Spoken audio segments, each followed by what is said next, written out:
Hi guys, Jmer01 here. Well, I'm going to do a cold start. Well, I say cold, but it's in a very loose sense that it's actually quite warm today. I'd say it's probably about 5 or 6 degrees outside right now. But we're going to do a cold start off this 1996 Mercedes-Benz C220, which is the 2.2 litre indirect injection, naturally aspirated diesel with automatic. Yes, it's not a fast car to drive. But that's not what we're talking about today. So, let's see how she starts. Should start fine. I've had this car for about over a month now. Bought it when the 405 needed new glow plugs because it was cheap. I wanted an automatic anyway as a second car, and I needed something to drive whilst the 405 was off the road when the glow was completely packed up and it would not start at all. So I bought it. Yes, I know I could have just changed the glow plugs, but it was probably a bit of an excuse on my part just to buy it, but it was cheap, as I say. 136,067 miles. Glow plug light goes out straight away, but the relay does keep them on for about 10 seconds before it clicks. And even though it can easily start without any glow at all in this weather, I will wait till it clicks just for the sake of giving it the easiest time possible.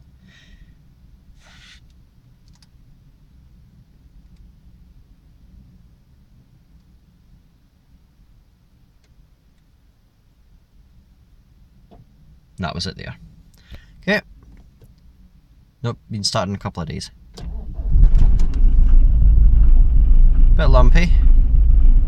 Let's just start right up, and I find the reason that these cars are lumpy when they first start is because Mercedes never implemented in any of their engines that I'm aware of, certainly not their diesels of the 1990s, never implemented a high idle. The engine's always idled at about 750, 800 RPM like it is now, whether it's warm or whether it is stone cold.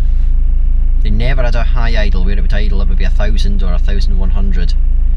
Like any other petrol or diesel engine I know does. Mercedes never did that. But as you can see, or maybe you can tell, it's already smoothed out after less than about maybe 15 seconds. But I don't know what the thinking was behind that.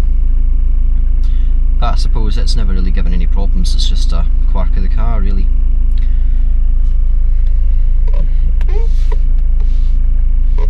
Yeah. Good old Mercedes steering, you know. And when I'm doing this, the wheels are not turning at all. This is not a sports car by any means necessary.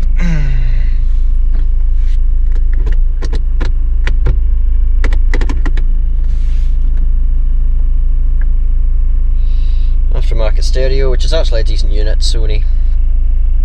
No air conditioning, no traction control.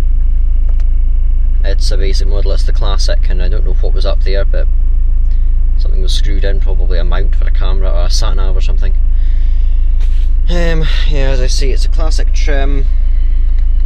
Electric front windows, both of them are manual. I mean automatic, sorry. One touch down, but not one touch up. Neither one. Cloth seats, which need a good shampoo. That is not my stains, I hasten to add. Minutely small glove box. Don't know what they were thinking. They would have been just as well not giving you anything. You know, I don't understand why they didn't use that down there. I don't know what is down there, but I don't think there's anything really behind that they couldn't have moved in order to give you a full door that opens up. I understand they can't do anything with that because that's your airbag, but underneath they could, but they didn't.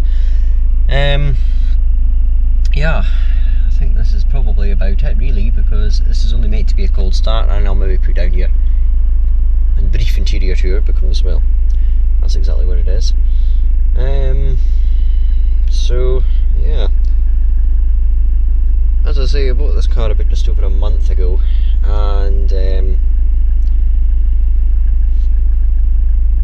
waiting for somebody to go past. It just struck me actually, you know, I have a lot more inhibitions now than I actually did. Remember back, I was watching a video from years ago when I had the Ford Fiesta and the Rover 216. I had no inhibitions back then. I would stand outside and I would talk about the cars and everything. When there's people walking past and I was like no qualms about it whatsoever, whereas now, even sitting in the car when someone walks past, I feel, you know, strange about it. But